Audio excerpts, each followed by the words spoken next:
अगर हमें किसी भी लोकतंत्र की नब्ज को पकड़ना है तो हमें उसकी सबसे छोटी, सबसे अहम इकाई यानी एक अकेली सीट को बहुत गौर से समझना होगा। तो आज हम कोई भविष्यवाणी नहीं करने जा रहे हैं, बल्कि हम एक विश्लेषण कर रहे हैं। हम और आप मिलकर मिजोरम की तुइखुम विधानसभा सीट के 2023 के नतीजों की चीरफाड़ करेंगे। मकसद सिर्फ ये जानना नहीं है कि कौन जीता या कौन हारा, बल्कि ये समझना है कि जमीन पर लोगों ने आखिर संदेश क्या दिया। ये कहानी सिर्फ तुइखुम की नहीं है, ये भारत के किसी भी उस चुनाव क्षेत्र की कहानी हो सकती है जहां जनता बदलाव के लिए आवाज उठाती है। तो हमारा ये सफर शुरू होता है यहाँ से। तुइखुम ये मिजोरम के सेरछिप जिले का एक ग्रामीण इलाका है। इन पहाड़ों और घाटियों के बीच बसा हुआ ये क्षेत्र सिर्फ भूगोल नहीं है, ये एक बहुत ही पेचीदा सामाजिक और राजनीतिक ताना बाना है। यहाँ की राजनीति को अगर समझना है तो पहले यहाँ की मिट्टी, यहाँ के लोगों और उनकी उम्मीदों को समझना पड़ेगा। छिबाए, इस स्थानीय अभिवादन के साथ हम इस विश्लेषण की गहराई में उतरते हैं। ये सिर्फ एक शब्द नहीं है, ये यहाँ की तहजीब, यहाँ के लोगों के लिए एक सम्मान है। हमारा काम आंकड़ों का विश्लेषण करना है, पर हम ये कभी नहीं भूलते कि हर एक नंबर के पीछे एक इंसान है, एक परिवार है और एक उम्मीद है। इस पूरे विश्लेषण को हमने 6 हिस्सों में बांटा है ताकि समझना आसान हो।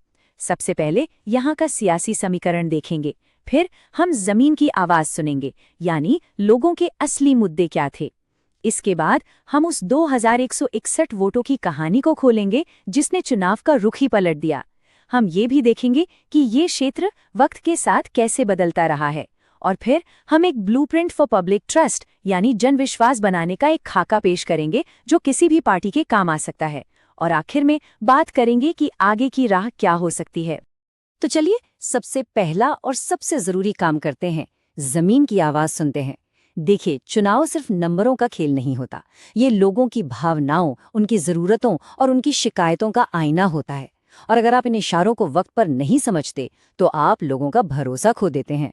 तो सवाल ये है कि 2023 में तुइखुम की जनता ने क्या इशारे दिए? तुइखुम की अपनी एक अलग पहचान है। ये एक अनुसूचित जनजाति के लिए आरक्षित सीट है जहां लुसेई और हमार समुदाय के लोग सबसे ज्यादा हैं। यहाँ का सामाजिक ढांचा बहुत मजबूत है और चर्च जैसी संस्थाओं का भी समाज पर गहरा असर है। लेकिन जो बात इसे राजनीतिक तौर पर बहुत दिलचस्प बनाती है वो है यहाँ के लोगों का लोकतंत्र में गहरा विश्वास और उनकी जबरदस्त भागीदारी। यहाँ वोट देना सिर्फ एक अधिकार नहीं बल्कि एक सामाजिक जिम्मेदारी माना जाता है।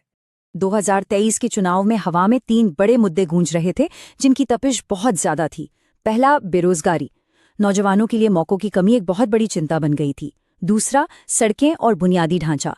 खराब सड़कें सिर्फ आने जाने की तकलीफ नहीं थीं, वो विकास के रुके होने का प्रतीक बन गई थीं। और तीसरा, जो कि एक बेहद संवेदनशील मुद्दा है, जनजातीय अधिकार और पहचान, ज़ो-एकता जैसे मुद्दे यहाँ के लोगों के वजूद से जुड़े हुए हैं। जो भी पार्टी इन 3 मुद्दों पर लोगों से बात नहीं कर पाई, वो उनसे कनेक्ट करने में नाकाम रही। अब आते हैं उन नंबरों पर जो अपने आप में पूरी कहानी कहते हैं। देखिए, किसी भी चुनाव का सच उसके आंकड़ों में ही छुपा होता है, बस शर्त यह है कि आप उन्हें पढ़ना जानते हो। तो चलिए 2023 के इस जनादेश को समझने के लिए 2161 वोटों की इस कहानी की परतें खोलते हैं। कहानी का पहला नंबर है 14,255। ये है तुइखुम में कुल वोटरों की संख्या। ये एक छोटा चुनाव क्षेत्र है जिसका सीधा मतलब है कि यहाँ हर एक वोट की कीमत है। ऐसे इलाकों में बड़ी बड़ी रैलियों से ज्यादा असरदार होते हैं निजी रिश्ते और जमीनी पकड़। ये वो पैमाना है जहां उम्मीदवार हर दरवाजे तक पहुंच सकता है और हर वोटर अपने नेता से सीधे सीधे सवाल कर सकता है। अब जरा इस आंकड़े को देखिए, 87.32%। ये असाधारण है, कमाल का है। जब देश का औसत 65-70% के आसपास घूमता है, तब 87% से ज्यादा का मतदान ये दिखाता है कि यहाँ के लोग अपने भविष्य को लेकर कितने जागरूक हैं। ये नंबर राजनीतिक दलों के लिए एक चेतावनी भी है। आप यहाँ के वोटर को हल्के में नहीं ले सकते। वो बड़ी संख्या में बाहर निकलते हैं और अपनी राय देते हैं, चाहे वो आपके पक्ष में हो या आपके खिलाफ। और ये है कहानी का वो मोड़ जिसने सब कुछ तय कर दिया। 2161। ये हार और जीत के बीच का फासला था। ये सिर्फ एक नंबर नहीं है, ये वो 2161 लोग हैं जिन्होंने सत्ता का पूरा समीकरण ही बदल दिया।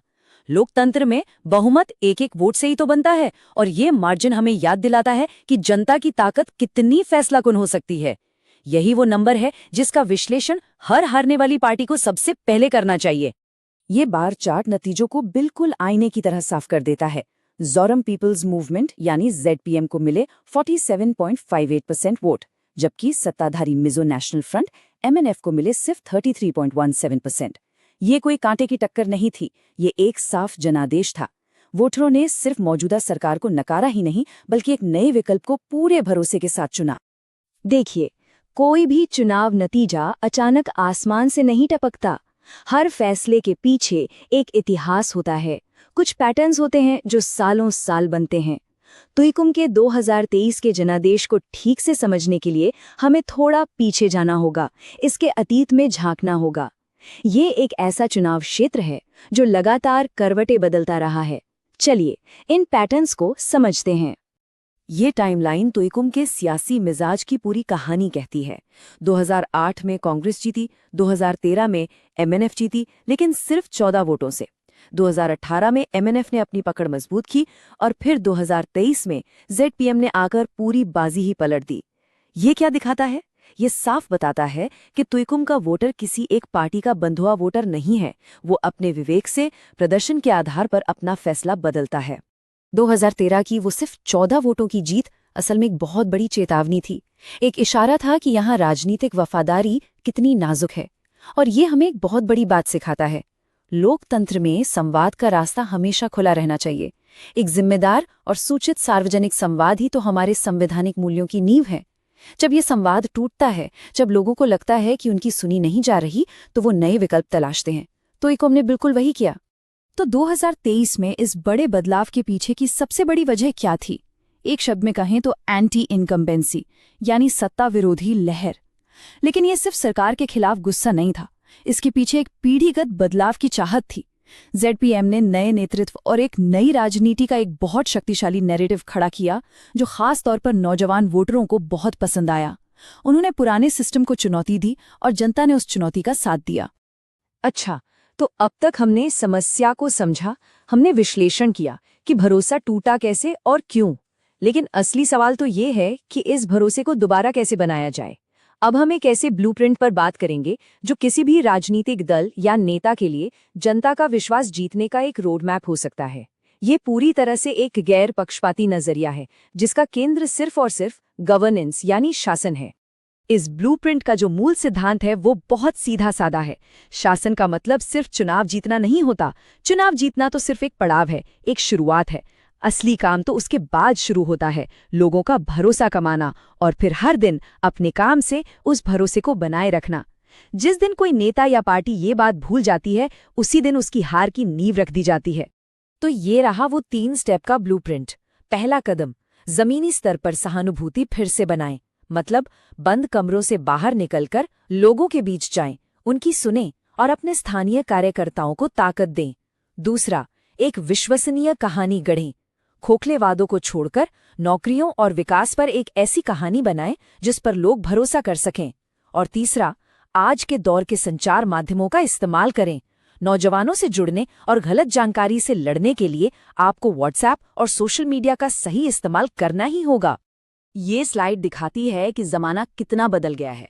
वो पारंपरिक रैलियों और घर घर जाने का दौर अब अकेला काफी नहीं है। आज आपको नौजवानों, महिलाओं और किसानों के लिए अलग अलग व्हाट्सएप ग्रुप बनाने पड़ते हैं।